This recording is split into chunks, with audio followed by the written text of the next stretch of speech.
So, ito na, pabalik na ako ng Makati. Nagmamadali talaga ako. Dapat hindi ako maabutan ng 5 o'clock dito sa BGC or else talagang matatraffic ako. Kinakatakutan ko yung McKinley dahil talagang hindi gumagalaw ang traffic yan. So, pagkakuha ko ng Grab, 20 minutes pa din naman siya bago makarating sa akin. Pero hinintay ko pa din para walang magalit sa atin. Thank you!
Partida pa yun. Ang dala ko nun, ma'am, yung hatchback ko pa nun.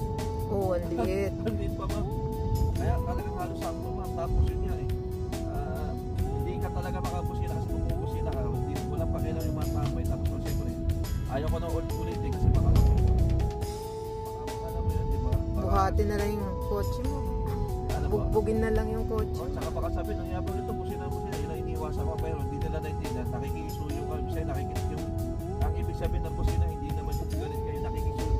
Yung tabi-tabi po, parang gano'n, di ba? Kasi hindi naman nakapag-sell tayo sa sakit. Siyempre, ang pinakasalta na sa sakit, pinakasay na busina, siyempre yung may dadaan, o kaya, ayun, pakikiraan yan. Kaya lang, hindi na. So, dapat pag may nakita ka ng booking na gano'n, ang hirap din sa i-accept, no? Ina-accept. Pwede naman kayo magtanggi, di ba?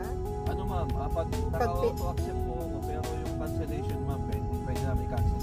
Kaya po ako ma'am, pag nakita ko na agad na nakalao at work, Wala na. kinakancel na po talaga.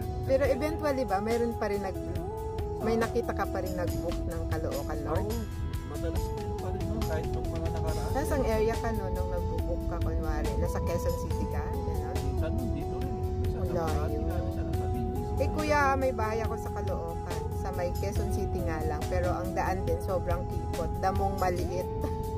Pero saan siya ma'am? North din ba? O sa kabila, yung sa Pamonumento? Kasi dalawa yun ma'am. Dito, doon. Kasi kaya lang kami. Pamonumento ma'am. Hindi. Doon sa Pa-north. Quezon City. Oh. Kasi ang daan naman namin, Skyway. 45 minutes lang from my condo. Nandun na kami. Ano ma'am, at least sa inyo Banda lang dito. Nakakondo. Hindi dito, oo. Dito sa Makati. Opo. Pero yun lang naman kasi hindi ko naman nila kasi marami na ako nakapagdating dati. Kaya lang problema, problema, yung bihira talaga pabalik. Sobrang bihira pabalik talaga. Ewan ko lang ma'am, pero iba sabi, pero hindi daw tsaga talaga ma'am. Hindi naman pwede talaga lang. Kaya ako kasi ma'am, ang style ko po kasi tatagal mo sa exam. Pagka mga 10 to 20 minutes ma'am, baka minsan naman 5 minutes lang, walang pumapasok, maalis talaga ako sa area. Kasi sabi mo patay yung area na yun. Pag mag-antay ka ma'am, di ba sayang yung oras? Yung oras yun, napakalaga na diba? Kaya ako, pag sinabi ng nandyan na, madali lang kuya, minsan sa elevator kasi, di ba? Oo, yun ma'am, okay lang yun.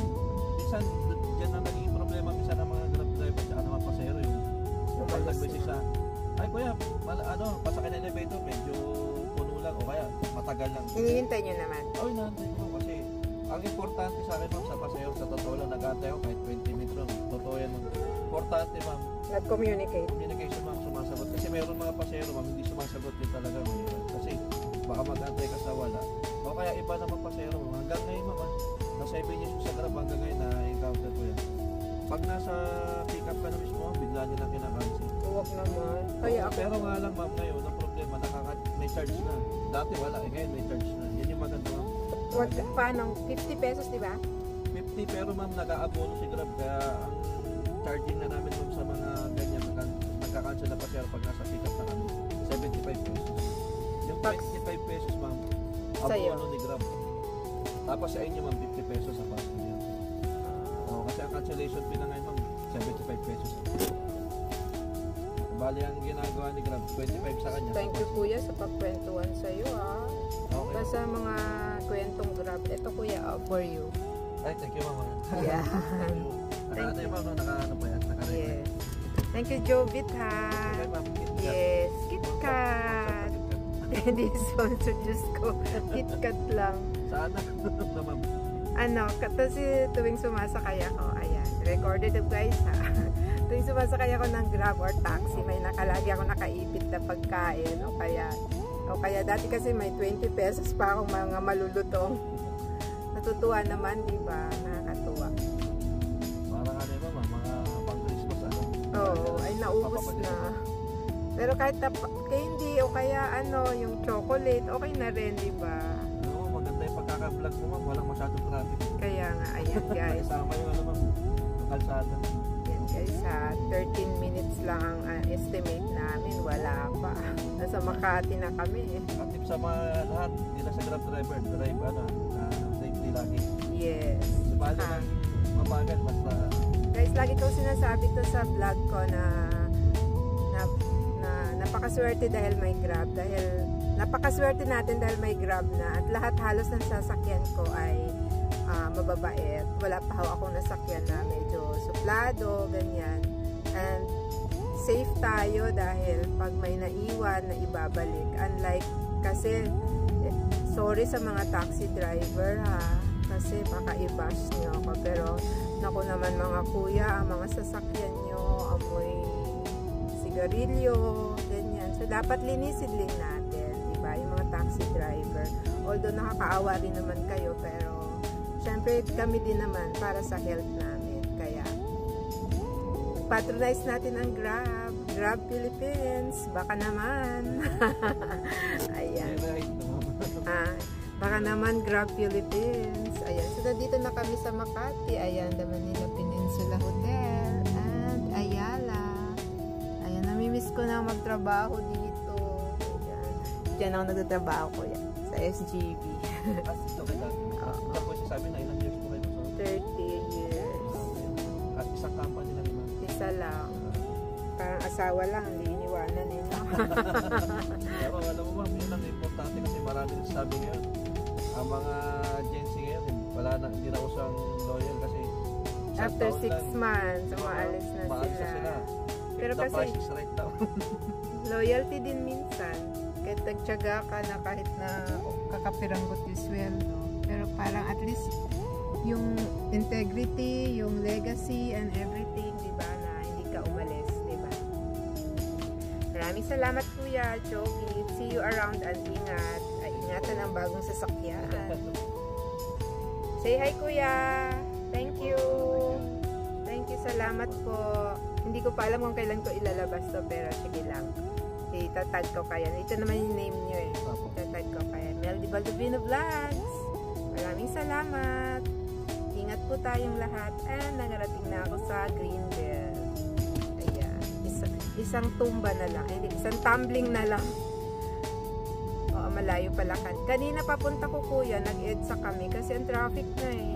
Mga 11 o'clock. Mabigisi po ba? Oo, kanina. 11 ng umaga? Oo. Grabe po kasi ngayon. Parang wala nang rush hour ata eh. Yes. Ayan, you're in Makati na. Maraming salamat. This is Meldy Baldovino Vlogs. So, yung biyahe ko today is almost 15 minutes lang talaga from Brittany Hotel, BGC, papunta dito sa Greenbelt. So, thank you so much for supporting my channel at sinamahan nyo na naman ako today. This is Meldy Baldovino Vlogs. Bye!